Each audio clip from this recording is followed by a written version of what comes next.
Welcome back Media Crafters! Today ay pag-aaralan natin kung paano mag-glow yung ilaw or paano pailawin tong sasakyan.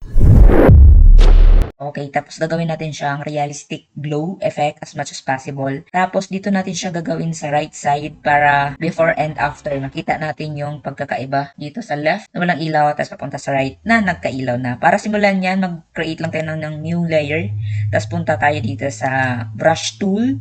Tapos sa taas, option is pipiliin lang natin tong general brush. Normal lang yung mode, opacity 100, then flow 100. Hardiness is 0. Tapos pili tayo ng color. Ano bang color ng ilaw ng sasakyan nyo? Siguro ito na lang. Okay na. Tapos i-click lang natin dito sa ilaw na papailawin natin. Ayan na siya. Yung blending niya is gawin nating linear dodge add. Punta tayo sa blending option, i-double click lang natin tong layer kung saan natin nilagyan ng brush or color dito sa layer 2. I-double click, ito na sa blending option, i-uncheck lang to si transparency shapes layer, then okay. I-rename natin to ng first light.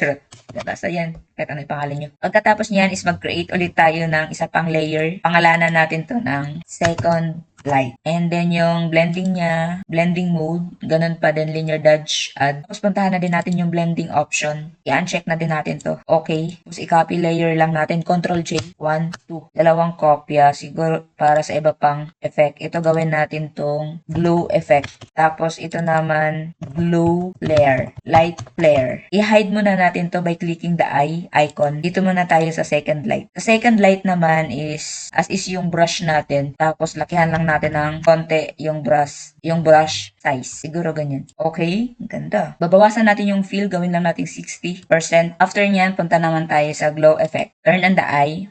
Ngayon, magdodraw tayo dito sa baba. Parang effect niya ng ilaw. Punta ulit tayo sa brush. Okay, ganyan.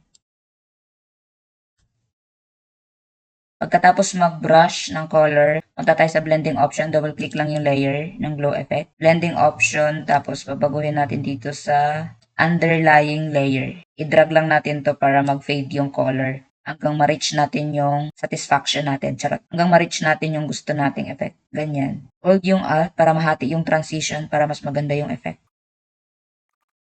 Ganyan. Siguro yan, okay na siguro yung effect na yan. Okay. Gawin lang natin 80 yung fill. Yan, okay na yan. Ngayon, punta naman tayo sa light flare. Gawa tayo ng light flare para mas magmukhang nakailaw yung kotse natin. Punta ulit tayo sa brush tool. Tapos lakihan natin yung size. As in, super laki. Ganyan. Tapos click. Tapos lakihan pa natin talaga Ctrl T. Yan, sagad pa natin. Adjust lang. Pagkatapos maglagay ng ilaw ay i-hide lang natin, turn off yung eye button. Pagka-turn off, punta tayo sa polygonal lasso tool. Then mag-trace lang tayo dito.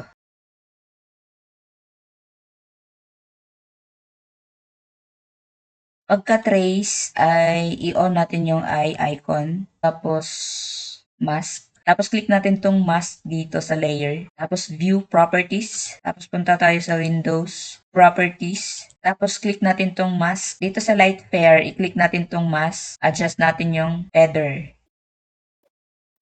Yan, ganyan. Kayo na bahala sa value kung gaano kakapal yung gusto nyo na ilaw. Siguro 20. Ayan. Tapos adjust natin yung fill. Gawin natin 60%. Ayan, ginawa kong 15 yung feather mask. Ayan, okay na siya. May ilaw na siya. No, pwede na yung ganyan. Pero kung gusto nyo pa ng iba pang itsura, lagyan natin ng filter tong yung pinaka-base natin, yung pinaka-background. Tong image. Click lang yung layer 1. Punta dito sa baba, click tong parang moon half. Click tong layer 1, then adjustment layer dito sa baba. Select color lookup. Parang filter to eh. Tapos, baguhin natin dito si 3D lot. Click lang yan. Tapos, lalabas yung mga options. Siguro, try natin tong si soft warming look. Ganyan. Ganyan yung effect. Ganda, no? Ayan, ganyan lang magpailaw ng sasakyan. So, yun lang muna for today. Sana may natutunan kayo. Kung meron man, subscribe nyo ako. Stay tuned always dito sa channel ko kasi gagawa tayo ng portfolio like logo, branding, packaging, flyers, menu, at kung ano-ano pa. Yan ang gagawin natin sa mga susunod na araw. Kaya, dapat subscribe nyo ako at antayin yung mga videos na yun.